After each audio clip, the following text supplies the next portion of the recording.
देश के सबसे बड़े संवैधानिक पद राष्ट्रपति के लिए 18 जुलाई को मतदान होगा, लेकिन उससे पहले राष्ट्रपति चुनाव को लेकर देश की सियासत गर्मा गई है। टीएमसी चीफ ममता बनर्जी राष्ट्रपति चुनाव को लेकर विपक्ष को एकजुट करने की कवायद में जुट चुकी हैं। ममता बनर्जी कल दिल्ली में एक बैठक करने जा रही हैं, जहां बीजेपी को घेरने की रणनीति बनाई जाएगी।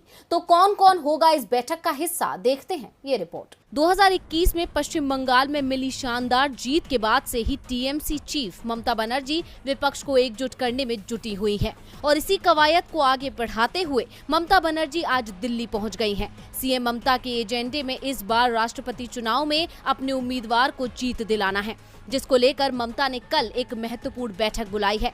15 जून को होने वाली इस बैठक के लिए 22 विपक्षी दलों को ममता खत लिखकर न्योता भेज चुकी है। कांग्रेस की तरफ से इस बैठक में वरिष्ठ नेता मल्लिकार्जुन खड़गे, जयराम रमेश और रणदीप सिंह सुरजेवाला शामिल होंगे। इसके अलावा आरएलडी के नेता जयंत चौधरी भी मीटिंग में हिस्सा लेंगे। एनसीपी चीफ शरद पवार भी इस बैठक का हिस्सा होंगे। वैसे विपक्ष के उम्मीदवारों की रेस में शरद पवार सबसे आगे थे, लेकिन अपनी उम्मीदवारी को लेकर शरद पवार ने इनकार कर दिया है। तो वहीं महाराष्ट्र में सत्ता पर काबिज शिवसेना भी ममता की बैठक में शामिल होगी। बैठक में हिस्सा लेने के लिए बिहार से आरजेडी के तेजस्वी यादव सहित दूसरे राज्यों के कई विपक्षी नेता भी शामिल होंगे। तेजस्वी यादव बैठक में शामिल होने के लिए मंगलवार को ही दिल्ली पहुंच गए हैं। ममता बनर्जी ने ये बैठक 15 जून को दिल्ली के कॉन्स्टिट्यूशन क्लब में शाम 3 बजे बुलाई है। ममता बनर्जी ने शनिवार को सोनिया गांधी, तेजस्वी यादव, दिल्ली के मुख्यमंत्री और आम आदमी पार्टी के संयोजक अरविंद केजरीवाल, केरल के सीएम और वाम नेता पिनाराई विजयन, ओडिशा के सीएम और बीजेडी प्रमुख नवीन पटनायक